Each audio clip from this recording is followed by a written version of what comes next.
Thank you so much, and thank you for the kind invitation. I start with this, so have a look. Any ideas what this could mean in the context of birth, rebirth, or how I call this title, rebecoming? So the circles represent singular experiences of lifetimes. And you see that in Vedantic Hinduism, but also in Sankhya Hinduism, you have, there you don't talk about Atma, there you talk about Purusha, obviously. And so in these two of the 6 Hindu orthodox schools of philosophy, you would have an idea of essence that is somehow connected to the experience of lifetimes, while in Buddhist orthodoxy, we would have the experience of lifetimes that are in a causal relationship to each other, but that are not identical.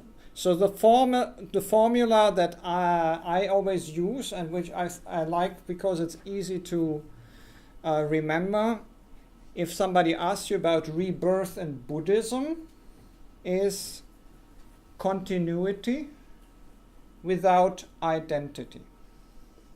In Buddhism, there is continuity according to the cause of law and effect, the law of cause and effect, karma. Karma in Sanskrit just means action, you know? But then philosophically means causality, law of cause and effect. That is the continuity. But there is no identity, there is no solid essence like a soul, a created soul, or the drop of the absolute that is somehow experiences itself as separated from the absolute, from the Brahman, like the Atman. No? So that is not there. So there is no ontological essence that is independent. So in Buddhism, it's all about interconnectedness or the interdependency. So that is my way to visualize that, but maybe there are other ways. You know, I always think with this, you know, you have these little devices, I don't know what they're called, but they're little balls, and then one ball clicks the other and so on, so it looks a little bit like this. You can also think of domino stones. Is that something that is that the right word in English? Domino stones, you know.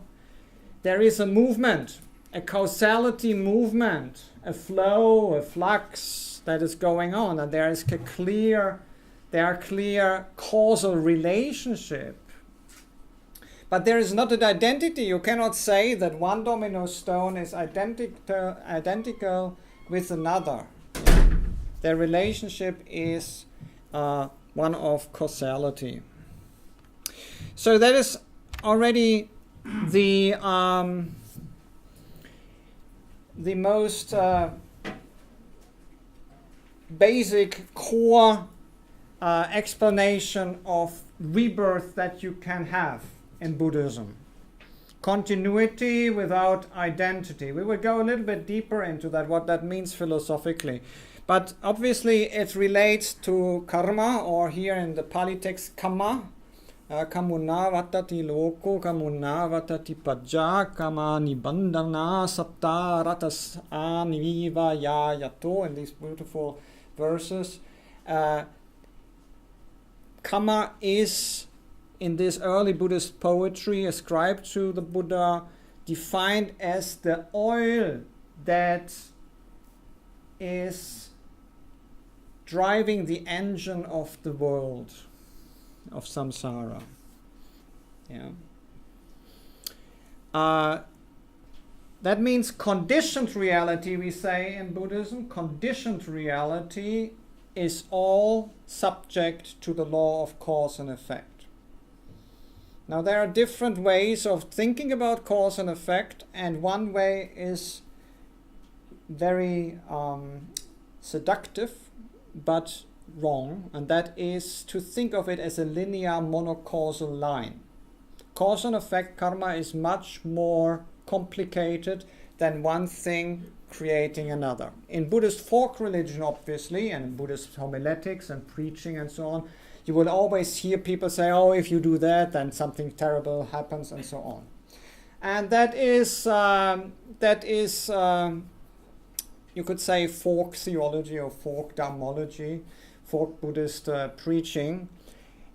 Factually, karma is much more complex. All we are expressing in our current existences is not single causes, but we are expressing a whole complex conglomeration of primary and secondary causes that in later karma philosophical theory and Buddhist would then differentiate it as hetu and pratyaya in Sanskrit, as primary causes and secondary conditions. And that means that even in the unalterability, adruva, it's in the Sanskrit text, karma is adruva, is inalterable. Even in the unalterability of karma, there is a complexity of flux there, because according to different conditions, different karmic seeds in the consciousness ripen, and according to the different karmic seeds that are planted by our actions, other seeds are influenced in their blossoming, in their ripening. So it is actually much more complicated than saying, well, you do something really nasty and then you experience something nasty. Yeah. So it's not as clear as that. Yeah. The nice thing about Buddhist karma theory, I would say, is if it looks very mechanistic and actually also very cold, you do something, then the karmic seed is done. But you cannot change. Yeah. In Catholicism, we can go to confession, and then the priest says, well, the good Lord forgives you, and so on, and it's finished. Yeah, but no possible in Buddhism now. It's unalterable. We have done something, the seed is there. But still, the nice thing about the complexity in Buddhism of karma is that at every moment in the present we have a new chance to do something positive for the good. Even if we murdered people, even if we were really nasty in our past, as every moment we have a possibility to counter the karmic actions of the past by creating new karmic seeds.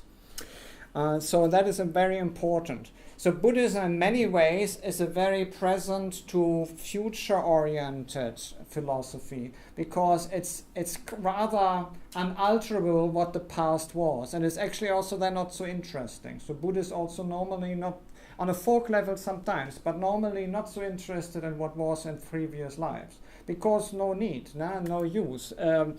Why would we be interested about something that has already happened, karmic seeds that already have been sown and that are developing? What is important now is what we can do in the here and now to influence the future. So that's a very important philosophical aspect of karma. Continuity without identity. We need to look a little bit about that. Now, obviously, if we trying to disentangle the complex of karmic seeds, then we could see, well, okay, if we identify one cause, then obviously you have this idea of kushala. That means wholesome seeds, things that are actually developing us, things that are meritorious. And here the word merit is very important, punya. And you have then, on the other hand, akushala. And akushala, unwholesome, is connected with our afflictive emotional responses. And that doesn't mean that emotions are wrong, but akushala is the grasping of the emotions and perpetuation of difficult emotions into actions that affect then other people and ourselves again. And we will talk about a little bit about this kind of psychology that is there. For now, I really want you to remember that in Buddhism, a core message is there is no self. That doesn't mean that we don't exist. It doesn't mean that we always lie when we say I and my. Now, I and mine and my are linguistic denotations that make sense in conventional and conditioned reality, obviously. But ultimately and absolutely, they do not make sense, as there is no independently, inherently existing I or ego or mine. Yeah? So there is no Atman, there is no soul, and so on.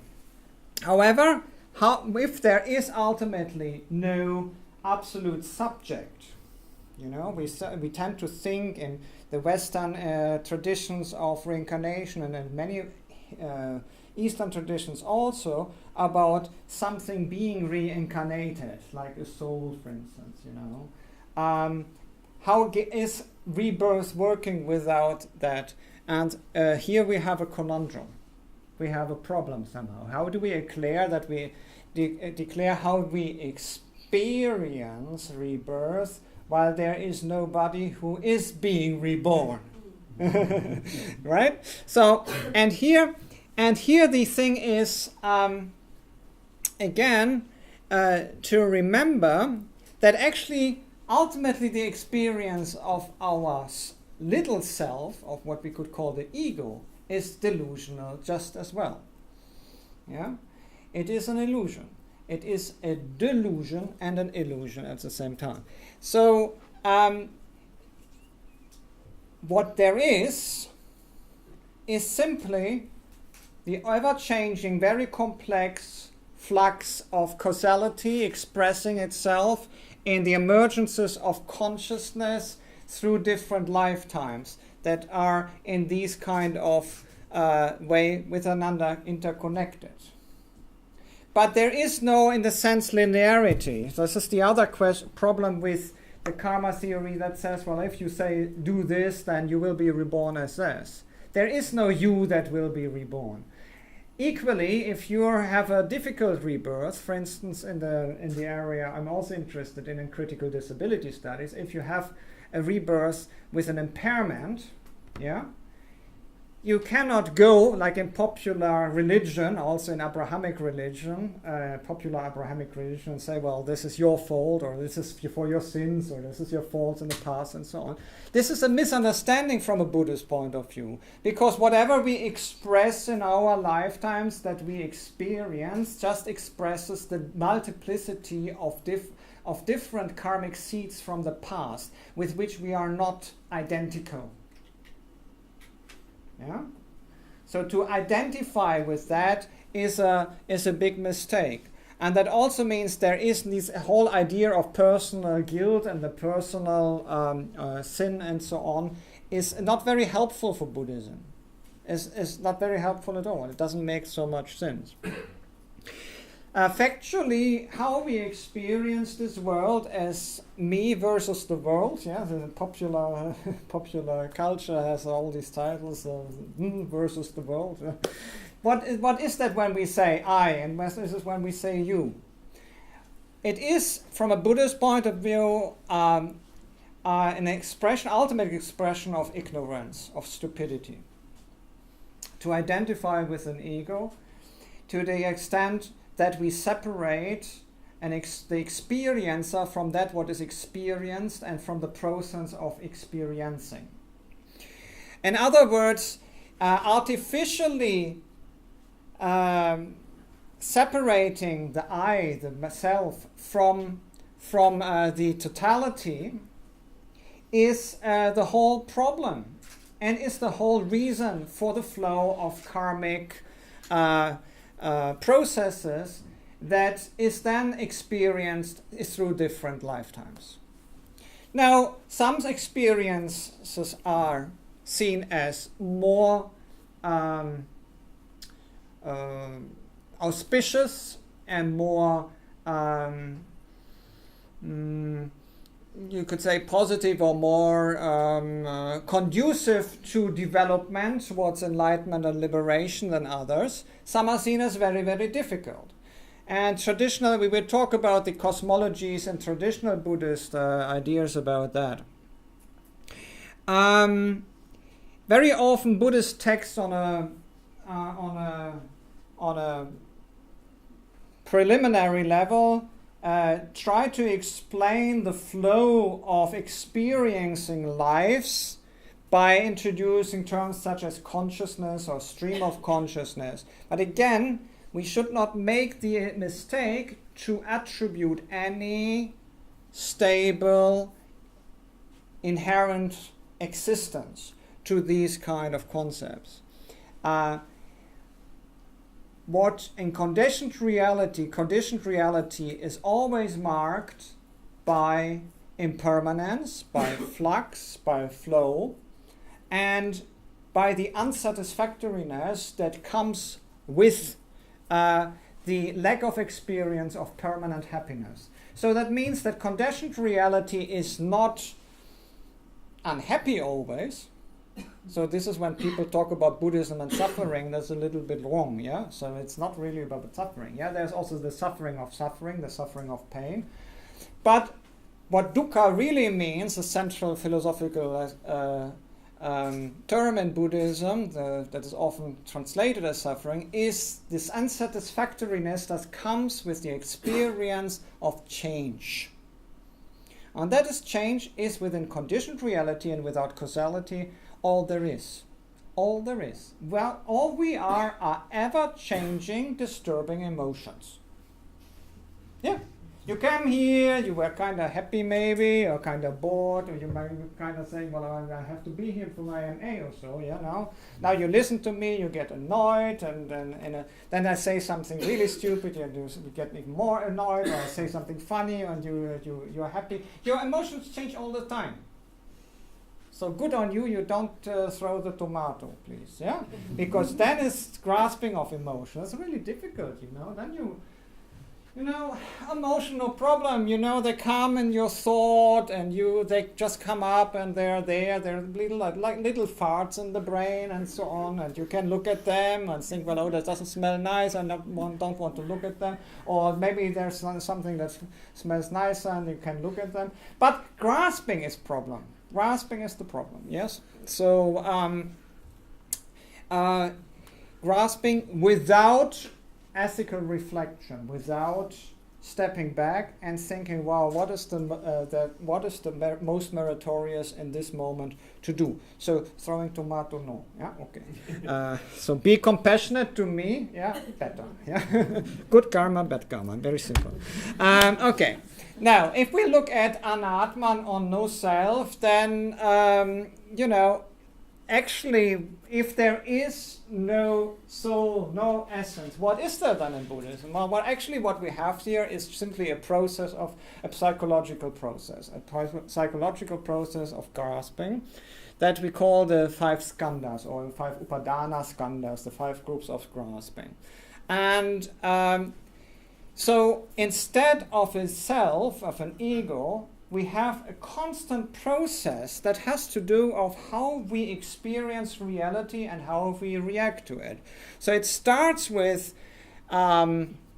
reality itself and translates into a pre-conscious feeling of that, which translates into some sort of a cognition, which translates into some sort of an action impulse, which then translates into the emergence of consciousness. So these are basically the five groups.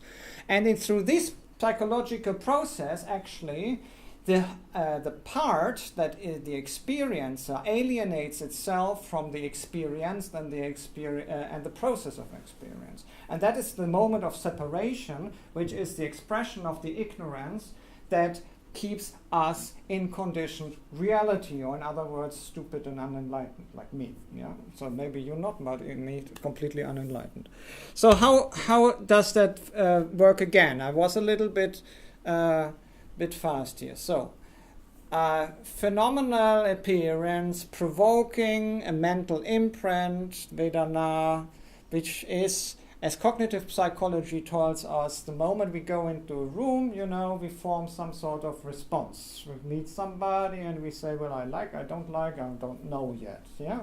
These 3 emotional responses we do all the time. That's all there is. This is always like firing of different emotional responses in confrontation with conditioned reality. That is feeling. And that starts then the process of labeling and categorization. So, So from the impulse there comes the category from nice. Yeah. So you put something in category nice or desirable or something like that, you know?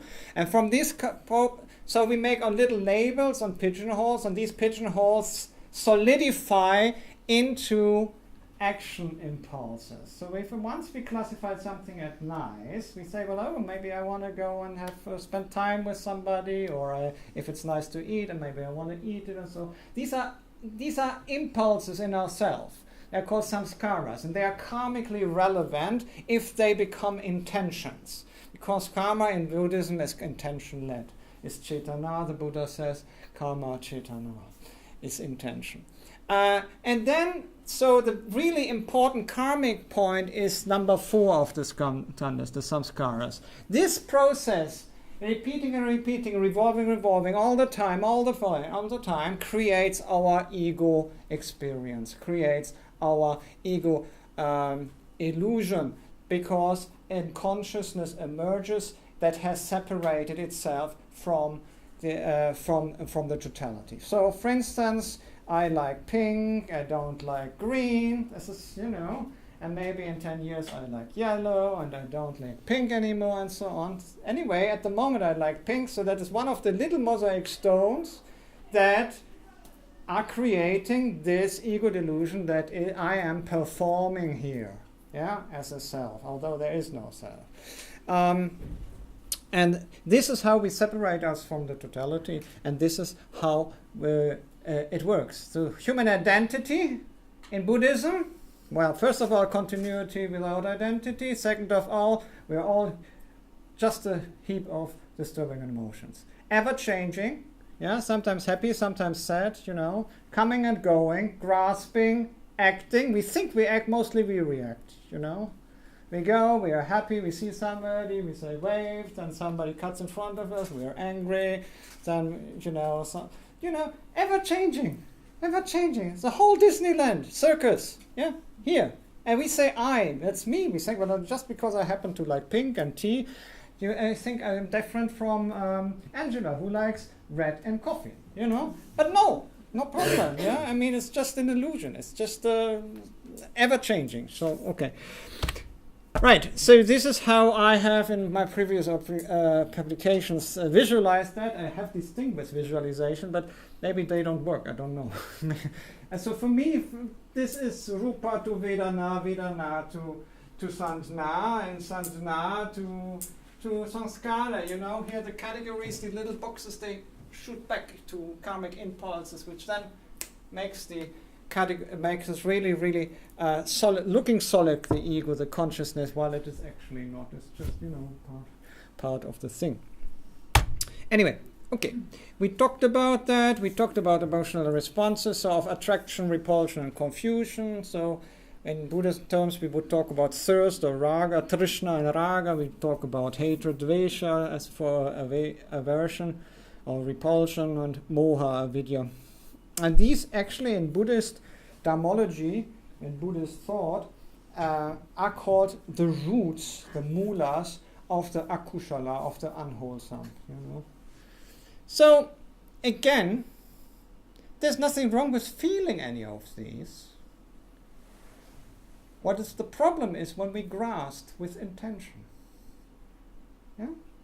Also, sometimes people say attraction, not attraction, but desire. But it's a bit difficult. Be careful with the English word desire. It's different in different languages. But in English, desire is neutral. You can desire something positive. You can desire to be enlightened, for instance. It's not negative.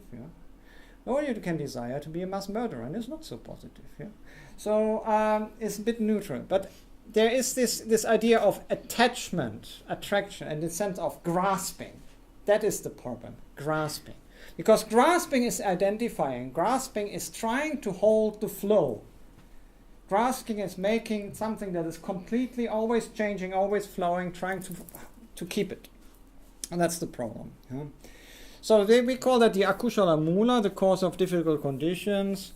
And then in later times, when we talk about mandalas in Mahayana Buddhism, then you complement that with two more to have like 4 directions in the center. And in the center is ignorance. Yeah? It's always ignorance. The basic ignorance is not to understand that there is no self, that any separation is separate, is artificial. So and then you have desire in the West and hatred in the East and pride in the South and jealousy in the North with the different colors. And so in the transformation mandala of the 5 Dhyani Buddhas, and you get this really nice mandala. But if we want to correlate that to the traditional Buddhist cosmology of 6 realms of rebirth, then we also have to add another emotion to it. So somebody who is really interested in all this emotion stuff would now ask, well, where is fear? Somebody asked yourself that? Fear apparently is not a primary emotion in Buddhism. Is not. No. Primary only first is ignorance, then you have attachment and repulsion. There's desire and hatred. Then maybe also pride and jealousy. Same thing, different sides of the same thing, pride and jealousy. Where's fear? Fear is, according to Buddhist thought, is old anger. It's old anger. Yeah. It's a karmic result of old anger. So thinking that through, that's okay. So when you have phobias, when you have a lot of fear, what you really need to work with is with your anger. And there is actually quite interesting shadow work that you can do in Buddhism. I'm talking to Jungian now, I'm sorry. I should stick to Buddhism, but I mean, if I want to take Jungian, then there is really interesting shadow work you can do in Buddhism with anger. There are practices where, especially in Tantric Buddhism, where you cut through, and everything. Okay, fine. I'm not talking about that today. Right. And the back of that, this is all conditioned reality. Is there also unconditioned reality? Well, it's hard to say, when you're down the mountain, is there something up the mountain, That's one of the problems.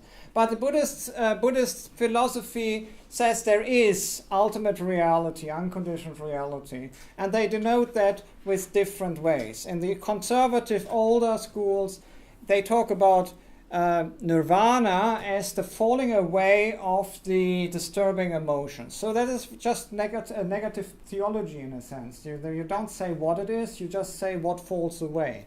It doesn't mean how it feels like. Yeah? This is why many people that looked at nirvana for the first time in their life thought this is nihilism. It's nihilism. But it's not, I just say the Buddhist texts, all the Buddhist texts just say what it is not. It doesn't say... actually, there are some Pali texts also that have that ascribe some positive qualities to nirvana, like highest bliss, and so you can find in the text. Not so known, but you can find. But ultimately, when we go a little bit further, in Mahayana philosophy, then people start using different linguistic symbols to denote the experience of an ultimate reality. And here what is important is that these are simply language placeholders that in themselves have not the claim to an essentialist ontology. Yeah. And these placeholders are, depending on the school you're talking to, are emptiness. I prefer the translation openness, shunyata. Shunya in Sanskrit actually is empty, is open, but it's also the number 0. You always say 0 comes from Arab, not true, yeah? It comes from India. The Indian mathematicians, they invented the 0, and that's Shunya. And the 0 is that what in the whole matrix of numbers makes coordination possible. You have the numbers 1 to infinite and -1 to minus infinite. And the 0 makes it possible. Yeah? So that is zeroness. Zeroness as a denoter or openness emptiness as a denoter of the experience of ultimate reality. In other schools, you have chitta, mind. So there's one school called Shunyatavada, the way of emptiness, and another school called Chittamatra. There is no only merely mind, and that has been likened to European idealism, but not the same really. But there are some similarities. Yeah, some people say, well, it's qualified monism. Also not quite true, because when you say qualified monism, then you still attribute some sort of essential ontology to that. But mind is also just a linguistic chiffre for something that is ultimately transontological. Okay, fine. So that's emptiness. So that's all very important to understand. In short, rebecoming, continuity without identity, rebirth without anybody being reborn. Yeah? And conditioned reality is experienced according to different conditions and causes that are traditionally in Buddhism, that is grown out of the Indic, let's say, cradle of myth and sacred narratives and thought in a certain traditional cosmology in 6 ways. We talk about that later. But ultimately, we call these revolving doors of experiencing the ego delusion ever-changingly in different conditions. We call that samsara, from sr in Sanskrit, yeah, to circle. Yeah. So walking is going around. The world of cyclic rebirth, samsara. Well, beyond that, we can only experience when all the delusions have fallen away. So interesting and correlation here to the ideas of veils and so on that fall away and so on. But anyway, and the delusions are the disturbing emotions, the afflictive emotions, and so on. So the roots of the unwholesome ignorance, desire, and hatred cease for good, and that is then seen as Maya, as nirvana. Now, nirvana not so interesting anymore in Mahayana Buddhism, because actually people made it into a thing, made it into a state, and thought, well, okay, nirvana, great, yeah. So it's like a paradise, yippee, happy nirvana, yeah. Like people now go into Buddha bar and drink a glass of nirvana and so on, you know. Not so, it's a bit stupid. It's not like that. So in Mahayana Buddhism, there is this idea of that actually the experience of cyclic rebirth, samsara, and the experience of the falling away of the kleshas, of the defilements, are two sides of the same coin. They are all marked by emptiness. They're all expressions of mind. Okay. So, now we get a little bit more, less philosophy now, enough philosophy. Yeah, now we go look pictures, okay?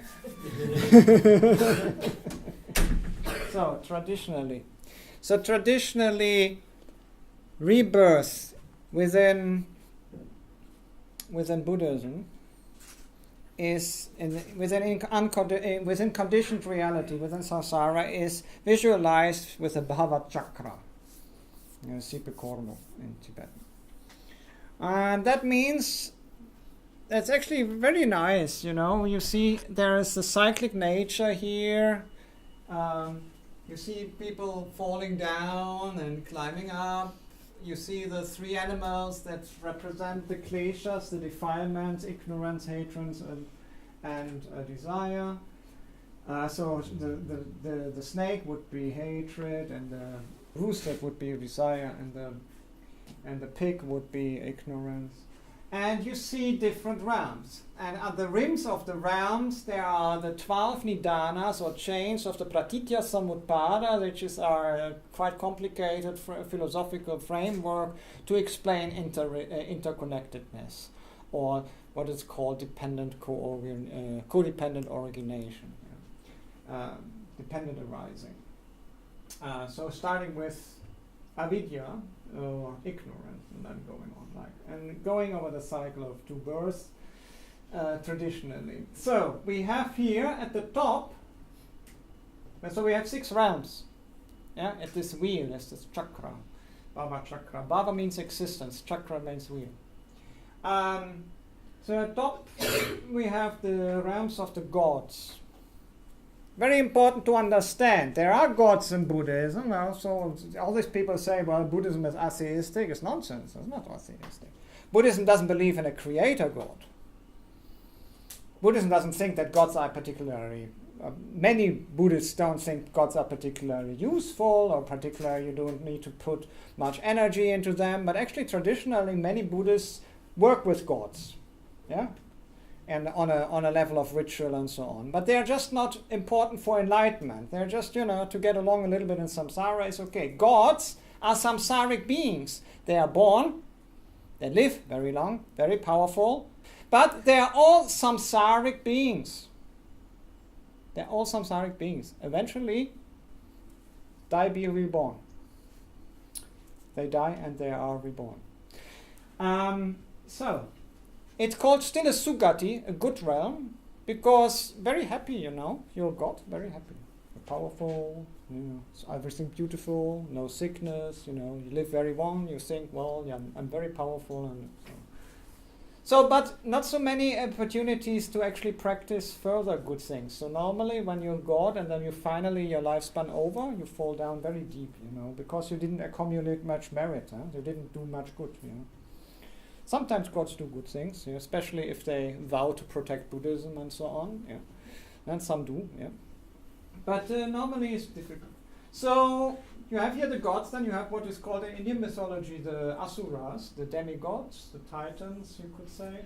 So gods are characterized by the disturbing emotion of pride, the asuras by jealousy. These are powerful supernatural beings, just different class of powerful supernatural beings, very competitive, and in the human forms you can see them as very competitive politicians and sports people. You can think about them. Gods are very powerful people who don't need to work, have a lot of money, sip champagne on a yacht, all these things. But that's just a psychological interpretation, obviously. Many Buddhists believe they are also thus there, And then you have here the realm of the hungry ghosts. And that is developed, the idea of hungry ghosts developed from ancestor worship. And here we have immaterial, non-visible entities of energy that are trapped by the main disturbing emotion of greed. And then at the bottom you have the narakas, the hell beings, the beings trapped in paranoia, in hatred. And then going up again a little bit, you have the animals, whose major disturbing emotion is stupidity, if you're born as an animal, it's not so nice. Okay, it's nice if you're born as a lapdog to a nice person or so, or a nice cat or so. But you have not so much opportunities actually to do nice things, because you're very much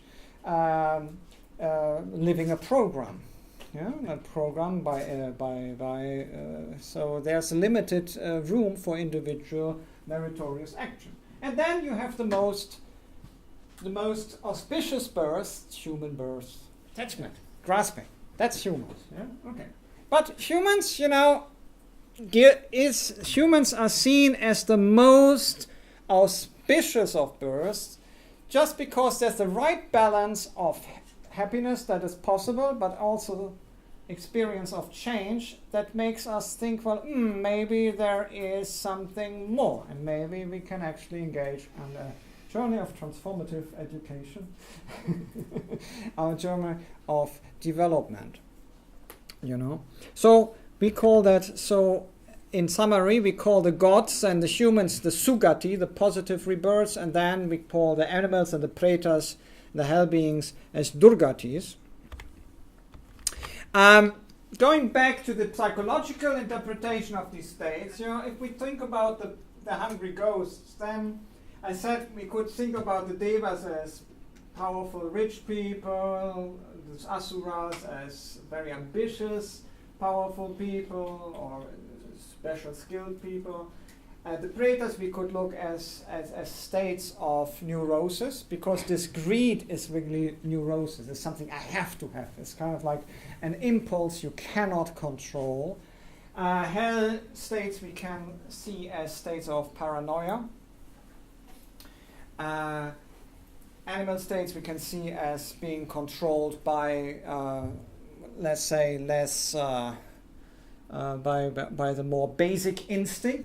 Anyway, so that is, and then obviously as human, you grasp the precious opportunity you have in this life, actually, in this very moment and in every moment to come, to do something meaningful.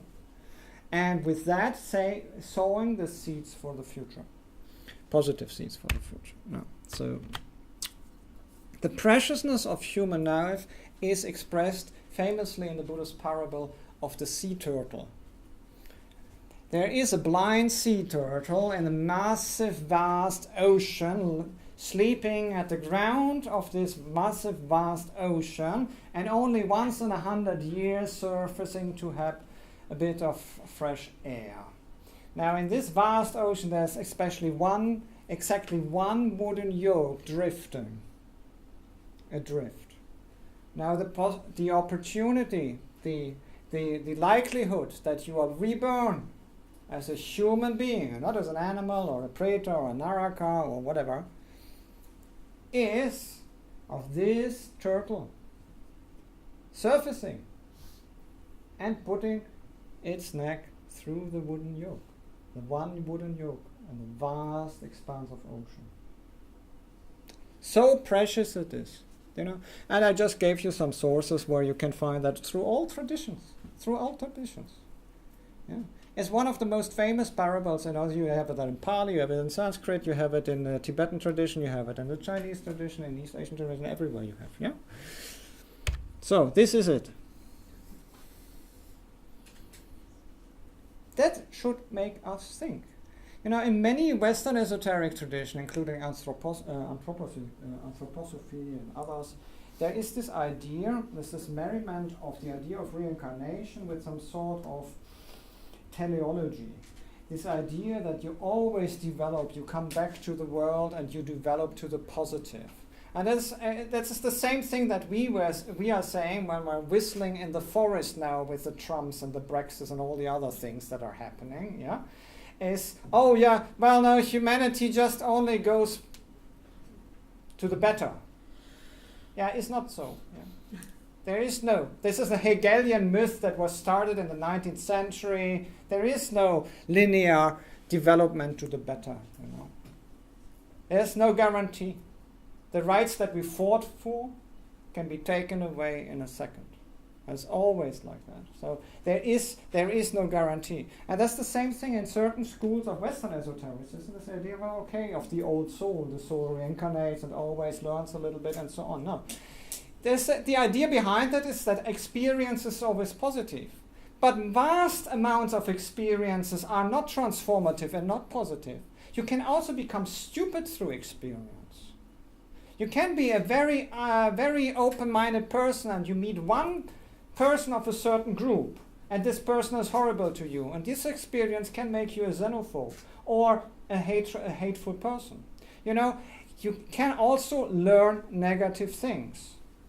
And there's therefore this warning in Buddhism. There is no guarantee you will be doesn't exist anyway. But your continuity will express itself in a human existence next time around. In other words, Buddhism focuses on the possibilities and opportunities you have here and now. You have to grasp them. There is no time for fuffing about, doing useless things. It's a waste of time. You can't get the seconds back. Every second is a chance to do something meaningful. That's the precious human birth. Now, more pictures. So, traditional Buddhism thinks that hell beings, hell looks quite a lot similar like Judeo-Christian and Islamic ideas about hell, or Hieronymus Bosch ideas and so on. A lot of torture, a lot of unhappy things. Actually, this is like a hell park. You can go there when you go to Thailand. Don't do something meaningful. Don't sit on the beach, but go to the hell park near Bangkok, and look at all the nice things that can happen or not to you when you are in hell there, Or this famous white temple near Chiang Rai that they built. The donor has a whole lot of interesting sculptures, and these are the hell beings that are trying to save me, so on, Okay, so you have these cautionary tales, just like in Christianity and so on. It's not in that sense. The nice philosophy I try to explain doesn't mean that it's, that on the level of folk religion, it's not all terribly simplified and becomes this is a bit of like karmic porn, So that's karma porn is a little bit, Yeah, you do this, look what happens to you. Fine. So I'll just give you some more nice tankas here. Okay, so if we go up then, the Narakas, there's also then the stories here like Chitikapura going down into the hell and preaching the Dharma to the hell beings and so on, all very nice stories. Anyway, so if we go up to the opposite side, the Devas. Now, again, I said Buddhism is not atheistic, and especially in traditional Buddhist countries, in Tantra, you work with unenlightened samsaric beings called Devas, and in Tantra you work with those who have vowed to support Buddhism and protect Buddhism. And the Devas that are thought to exist in a succession of different heavens that are in three categories: the realm of desire, that is our realm, then the realm of abstract form, and the realm of formlessness. The Devas of the realm of formlessness don't even have a name anymore because they're even not abstractions anymore. They are just experiences of certain meditational states, and actually when you go through certain meditational states, you actually can get trapped in one of the levels of the Devas of the formless if you don't push through towards full enlightenment. Now, for instance, you have the traditional Indian pantheon included in Buddhism as samsaric beings in the form in Sino-Japanese Buddhism and Indo-Japanese Buddhism here as these 12 Devas, or here in this Thai mural where you see the Buddha returning from the heaven of the 33. So you would have in the desire realms heavens like the four guardian realms. And actually in Buddhism, especially in Indo-Tibetan Buddhism, the four guardians, they are not unimportant in the sense that they are Damtsipas, they are vowed to protect. So you would do tantric rituals for purifications before you go into meditation retreats by invoking the four guardian kings. Yeah. Then over the four guardian kings realm in the Kama Dhatu, in the desire realm, you have the heaven of the 33, which god of Indra or chakras normally called in Buddhist texts. Then you have the Tushita heaven where the future Buddha waits to be reborn. And then above that in the Rupa Dhatu, in the abstract realm, in the form realm, you have the highest heaven. There's sometimes called in Buddhist texts the Akanishta, the highest heaven. So there are different realms in between. But at CISIR, there is an acceptance of a cosmology that is there. That is Indic cosmology. It's not Buddhist. The Buddha didn't invent this cosmology. It's shared with Hinduism, with different Hindu schools. But it is simply saying, well, yeah, we can use it, but just remember, these are all samsaric beings. They are not gods in the sense of absolutes and outside of the world of cyclic existence. They are within. But yeah, as long as they are supporting Buddhism, you can use. So here I told you about the 4 guardian gods. Yeah, you see them as murals always, very often, at Tibetan monasteries at the entrance. Yeah, because they are protectors of the space of the four directions. Yeah, and you invoke them in order to solidify, to purify the space, because you have a lot of energies, and you do tantric meditation, very strong energy. What happens with strong energy? Attracts disturbed energy. It's always like that. You need to protect against. Yeah? If you don't, disturbed energy comes, things happen, really funny things in the head. So this is why we do, especially for retreat places, for gompas, for meditations, monasteries, and so on. Also, in the Indic context, Buddhism survived in Nepal without any interruption. So in the Indian subcontinent, Buddhism only survived in 2 places, in Sri Lanka and in Nepal. Yeah? And if you see here, Nepal is a majority Hindu country. But if you go into the viharas of the Nevari Buddhism, of the Nepali Buddhism, you have, like in a Hindu temple, when you go into a Hindu temple, the first thing you do is you always start the puja with Ganesha. That's a very clear Hindu rule for puja. Always with Ganesha. The Ganesha clears away the obstacles. You also have in Buddhist temples. So you go to Buddhist temples, you have the little Ganeshas here at the sides. You do you offer a little flower, little rice, and so on, little tikka, and then okay. And that means you respect the gods of the area. If this would be a Celtic area, you would maybe use another god, Celtic god or so. Yeah, I don't know. Same in China, you are where it's an amalgamation with Taoism, or in Japan, amalgamation with Shintoism. You use slightly different gods because you respect the energies of the culture. Doesn't mean you pray to them in a sense of that you think they are actually liberating you or doing anything ultimately, but they can be helpful. As a Buddhist, always very pragmatic about the religions around there. Think, well, yeah, why actually antagonizing them gods? Let them be, and so be nice to them, and then it's okay. Yeah. So, and you have then in the Mahayana texts, what you have is always these standard verses in Sanskrit, Devanaga, Yaksha, Gandharva, Shara, Garuda, Kinara, Mahoraga. And these are actually all beings that are not fitting neatly into these 6 categories. So there's a lot of kind of beings there that are not clearly within the 6 realms. They are in the 6 realms, but they are not. So there's a lot of subcategories and so on. And so you see here this oldest print book, 886, printed in Duong Quang, the oldest printed book in the world, the Diamond Kata Sutra. It's in the British Library.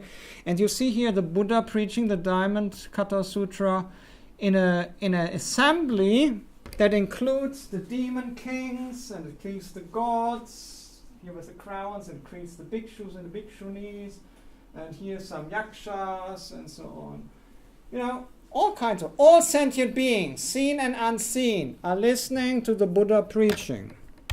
So you have then across Buddhist countries these beings like the divine cobra spirits, the nagas, which are basically water energies. And they express themselves on the level of the gods, and the level of the humans, and on the level of the animals, and sometimes also say on the level of the asuras and on the pretas. So in the animal realm there are cobras. In the human realms there are people that look like human, but you can differentiate them by the smell of sandalwood and by their ephemeral movements. Some people told me I'm a naga, but I don't think. Then also, I don't like sandalwood. And also you have then on the God level, you know, these very powerful divine spirits. They actually, some of them protected the sutra, especially the Perfection of Wisdom sutras. But you see them then, and they perfected Lord Buddha when he reached enlightenment and relaxed into the experience of totality.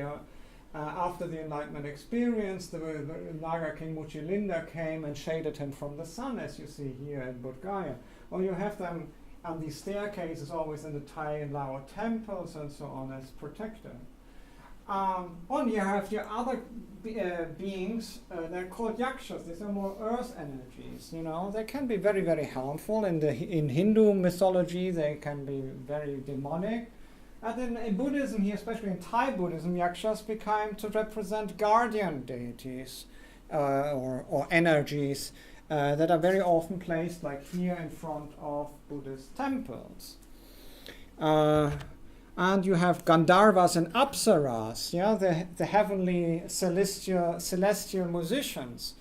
That, you know, the Buddha is preaching and then the rain of flowers comes and the celestial musicians play beautiful music, you know.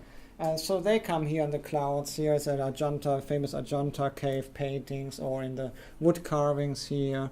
Sometimes in India they are half bird shaped, playing the flute here, and this is here in a structure of a temple here.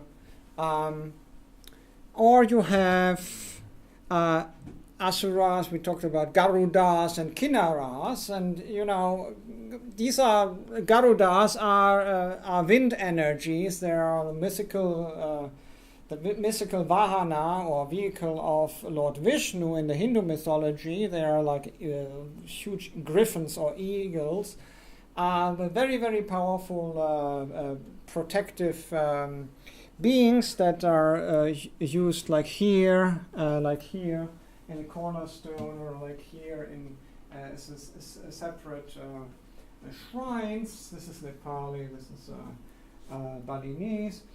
And you have Kinnaras, which are theriomorphic, very often donkey or horse-headed celestial beings. In other Buddhist cultures, they are more bird-like and so on. So there is a Mahoragas. I didn't find they are there in the text, but they are normally not depicted. They are like also some sort of serpent or boa ghosts and so on. They are more in this category. So you could say there are water energies, the Nagas. There are earth energies, the Yakshas. There are wind energies like the Garudas and the celestial musicians, the Gandharvas, the Apsaras and the Garudas, and Kinnaras. And you have fire energies that would be demonic energies and so on, the Rakshasas, Pishachas and so on. You have a lot of these kind of mythological things. And Buddhism doesn't really, instead of saying, well, no, we are atheists, Buddhism never was without gods, you know. Because Buddhism was saying, well, okay, people believe in these gods, and that means the energies is there. The egregore is there. People believe to them, egregore, you know, energy appears, right? So you better work with it in a positive way. You don't put your hope on it for salvation, but you know, it's easier practically to practice towards liberation and enlightenment if you don't offend them all the time. You know, better bring them in, yeah? So that's very pragmatic of Buddhists there. You find then in other areas of Buddhism, like here in Tibet, where Buddhism came in contact with a pre-Buddhist religion, that any other form of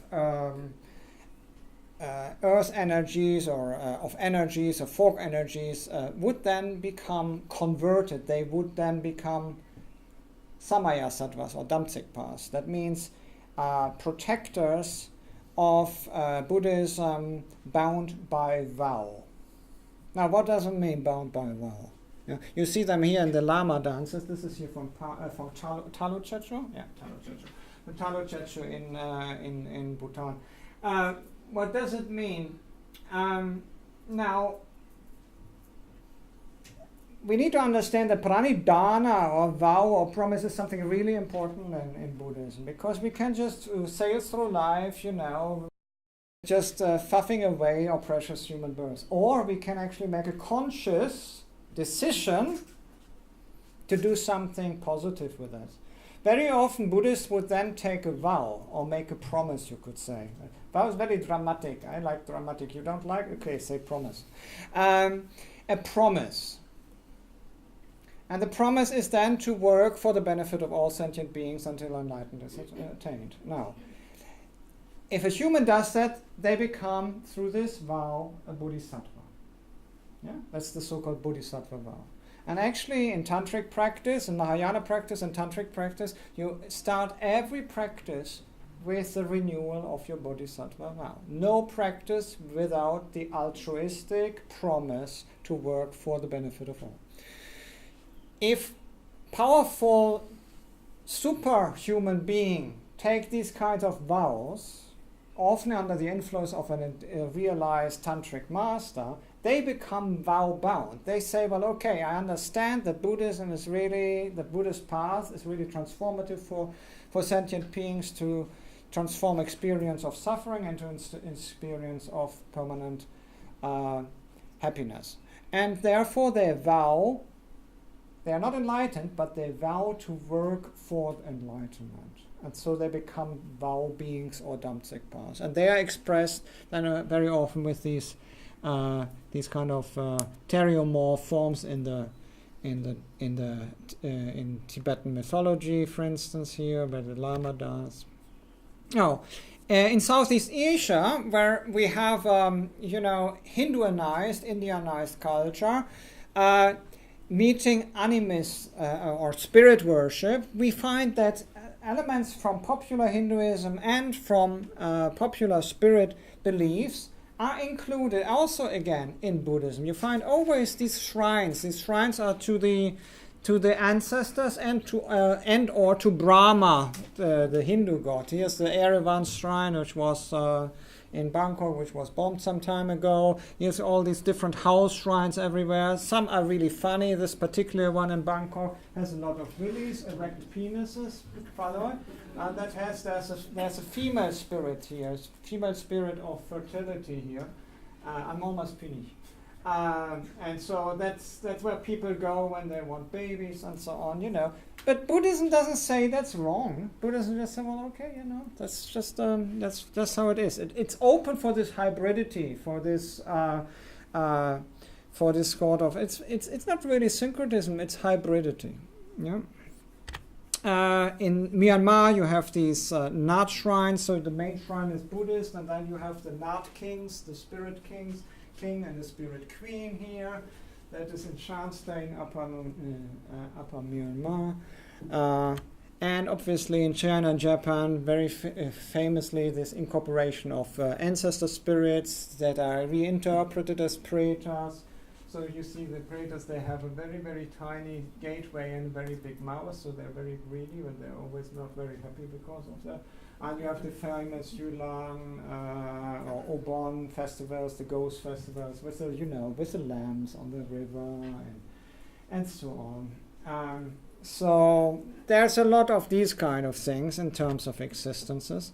And then, and that's my final slide, because you also want to ask personal questions to my colleague. Then you also have some Western hybridities. I talked about Celtic things because there's actually a school, a little splinter group. They're really funny. They're a bit new agey. They call themselves Celtic Buddhism, and they have amalgamized some tantric mantra with some Celtic deities here and there. They do that.